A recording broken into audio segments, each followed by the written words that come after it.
আমাদের কথা ভাই, বিএনপি আমাদের কেউ না, কিন্তু যেইভাবে নতুন সরকারের পরে দেখেন ব্যবসায়ীরা বিনিয়োগ করা শুরু করে দিয়েছে। একদিনে শেয়ার মার্কেটে হাজার কোটি টাকা বিনিয়োগ হয়েছে এবং সেখানে রেটিংটা আপ উঠছে। যখন কিনা এদেশের মানুষ স্বস্তির সঙ্গে বাঁচার স্বপ্ন দেখলো। আমার কথা ভাই, জামাত নির্বাচিত হলেও আমরা সহযোগিতা করতাম। আমরা অনেক ক্লান্ত হয়ে গেছি, বাংলাদেশ রাষ্ট্র ক্লান্ত হয়ে গেছে একটা লড়াই সংগ্রামের পরে।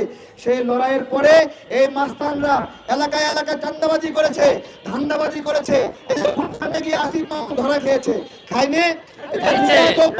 চান্দাবাজ রিয়াজ অপু এখনো জেলখানায় আছে, ধরা খায়নি? ধরা খেয়েছে।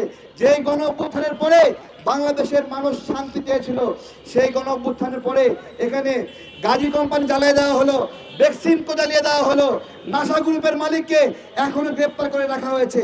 নাসা গ্রুপের মালিককে যদি আটক রাখবেন, নাসা গ্রুপকে আপনার বাপে চালাবে? বাপে চালাবে?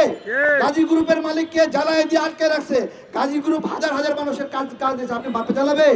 বিভিন্ন ফ্যাক্টরি ইন্ডাস্ট্রি। আমি জাতীয়তাবাদী শক্তিকে বলবো, আপনারা দায়িত্ব নিয়েছেন, আপনাদের জন্য আমরা দোয়া করি।